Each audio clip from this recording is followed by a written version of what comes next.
Hey guys, welcome back. Today we're talking about diagnostic trouble code U0155.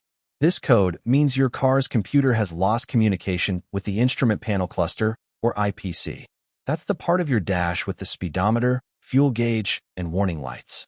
So why does U0155 show up? There are a few common reasons: damaged wiring in the CAN bus system, a bad connector at the cluster, or even a low battery causing signal loss. Sometimes, the IPC itself might fail or have a firmware issue that stops it from responding to the main ECU. Here's how you'll know something's wrong. The dashboard might go completely dark, or some gauges might stop working. You could also see flickering lights, the fuel gauge reading empty, or the speedometer stuck at 0. In some cases, you may also get multiple U codes related to other missing modules. To diagnose it, first check your battery and fuse box. Low voltage can mess with communications. Then move to the CAN bus wiring between the ECU and the cluster.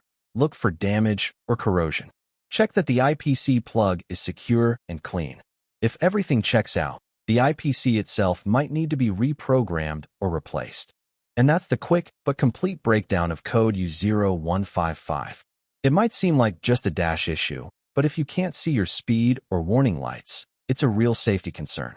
If you found this helpful, go ahead and like the video, subscribe for more codes, and drop your questions in the comments. Catch you in the next one.